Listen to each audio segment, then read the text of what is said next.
Assalomu alaykum. Bahorni bejiz ayollarga qiyoslashmaydi. Ertalab quyosh chiqib, atrofni isitsa, sal o'tib osmonni qora bulutlar qoplab, yomg'ir yog'ishi hech gap emas. Ikkisi ham qaysar va beqaror, shu bilan birgalikda nihoyatda go'zal. Darvoqe, hafta boshida bo'lib o'tgan sovuq harorat ayrim o'simliklarga ta'sir qildi. Agarda sizda ham shunday holat kuzatilgan bo'lsa, stressga qarshi ishlov berishni unutmang. Shu va boshqa maslahatlar dasturimiz davomida.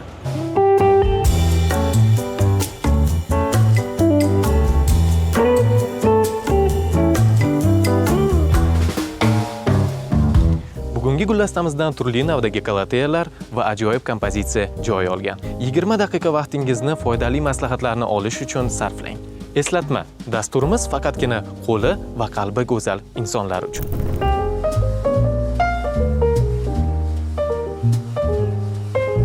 Kalateyaga quyosh kerak ekan deb, uni quyoshli joyga qo'yib qo'ymang. Aslo.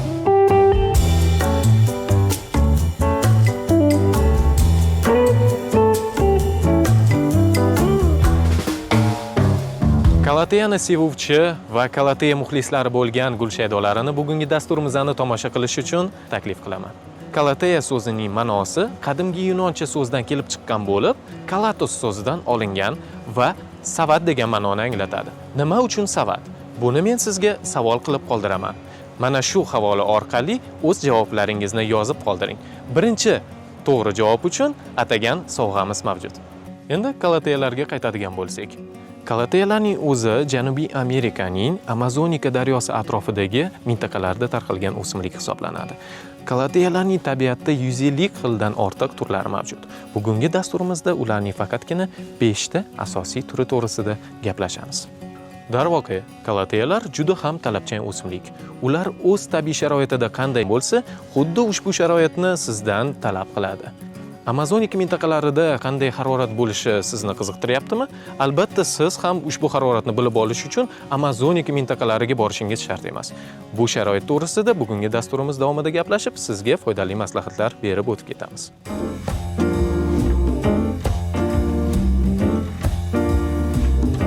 Hozir sizni oldimdagi turgan kalateya, ya'ni kalateya arbifolia navi bilan tanishtirmoqchiman. Ushbu kalateya navimiz juda ham ajoyib, barglari yirik, uncha talabchan bo'lmagan qolgan kalateyalarga nisbatan va barglari yorqin yashil rangda, albatta o'zining oq chiziqlari bilan ajralib turadi. Ko'pchilik buni oddiy karomga ham o'xshatishadi, ammo bu karom emas, bu kalateya arbifolia navimiz.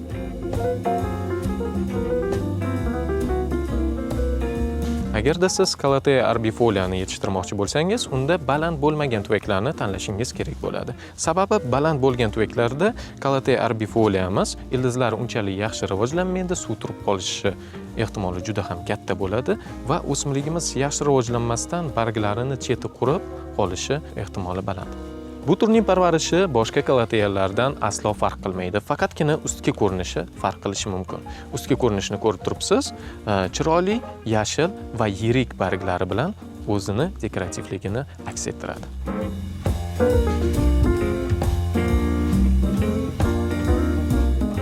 Kalateyaning yana bir ajoyib turi bu kalateya medalyon. U o'z nomini ushbu chiroyli barglari, yaltiroq tuslanishi va bargidagi bo'lgan naqshi uchun olgan. Barcha kalateyalarda juda ham ajoyib bir xislat bor. Bu xislat fanda niktinastiya deb aytiladi. Niktinastiya bu kalateya barglarining kechki vaqtda yopilib qolishi va ertalabga kelib, ya'ni quyosh chiqishi bilan ularning yana qaytadan yozilishidir. Aynan ushbu xislatni, ya'ni aynan ushbu hodisani medalyon navimizda yaqqol ravishda ko'rishimiz mumkin. Bunday xislat kalateyalarga nima uchun kerak, bilasizmi? Barglarni ko'tarib olish yordamida kalateyalarimiz kechki vaqtda o'ziga kerakli bo'lgan namlikni va suvni yig'ib olishadi. Barglarni yozish yordamida esa ertalabki, ya'ni quyosh chiqishidagi vaqtda ularga qimmatli bo'lgan quyosh nurlarini o'zlariga qabul qilishadi. Kalateyaga quyosh kerak ekan deb, uni quyoshli joyga qo'yib qo'ymang. Aslo. Sababi aynan medalyon navimiz ushbu tikka tushadigan quyosh nurlariga juda ham ta'sirchan. Agarda quyosh nurlari tikka ravishda mana shu medalyon navimizga tushadigan bo'lsa, uning barglarining chetida kuyishlar paydo bo'ladi va qimmatli bo'lgan naqshi yo'qolib ketish ehtimoli juda ham katta.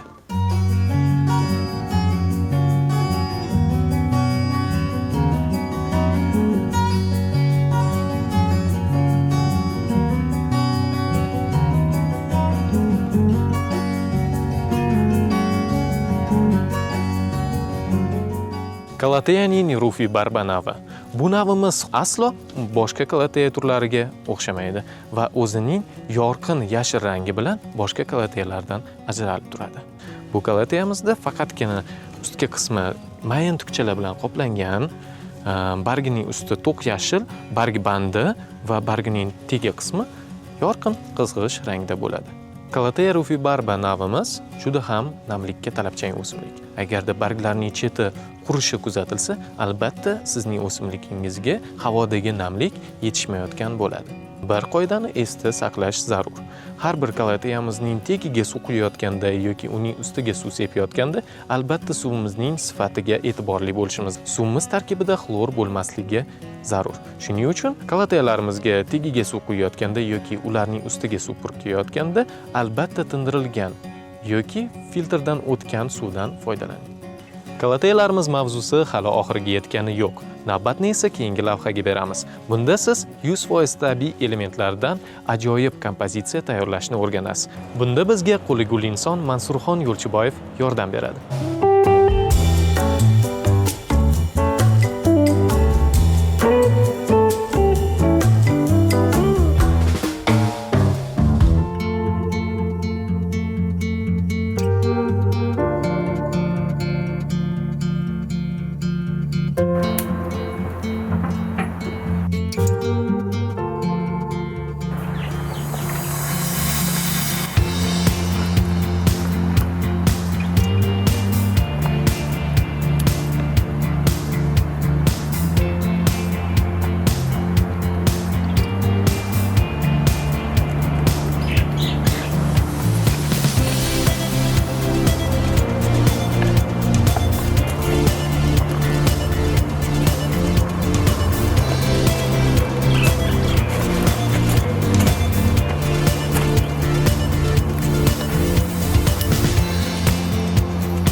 Dastur boshida berib o'tgan savolimni yana bir bor qaytarib o'taman. Kalateya so'zining ma'nosi qadimgi Yunon kalatos so'zidan olingan bo'lib, savat degan ma'noni anglatadi. Nega aynan savat ma'nosini anglatishini siz pastdagi ko'rsatilgan havolalarda o'z javoblaringizni yozib qoldirishingiz mumkin. Birinchi va to'g'ri javob egasiga bizning atagan sovg'alarimiz mavjud. Bundan tashqari barcha fikrlaringizni va izohlaringizni pastdagi havolada qoldiring.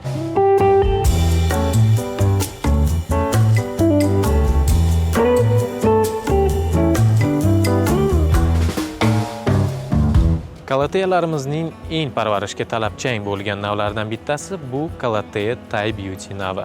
Bu navimiz juda ham ajoyib ko'rinishga egaligi sababli shunga yarasha parvarishni ham talab qiladi. Namlikni, yorug'likni ushbu o'simligimizga kerakli darajada bersangiz, ammo uning bargini chetida qurish kuzatilayotgan bo'lsa, unda siz bir xatoga yo'l qo'yapsiz. Va bu xatolardan bittasi bu o'simliklarimizga kalsiy yetishmovchiligi. Ha, siz to'g'ri eshitdingiz. O'simliklarga ham kalsiy moddasi juda ham zarur.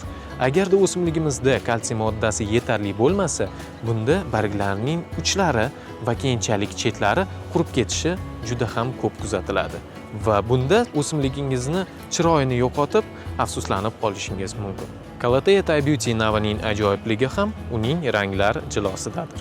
Agarda siz kalateyangizning ranglari va naqshlari yaqqol ajralib turishini xohlasangiz, unda mikroelementlar bilan oziqlantiring.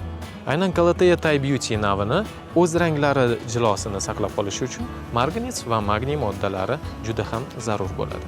Agarda siz bu barcha elementlarni kalateyalarimizga yetkazib bersangiz, unda ularning rang jilosi o'z o'rnida qolib, sizni quvontirishni davom ettiradi.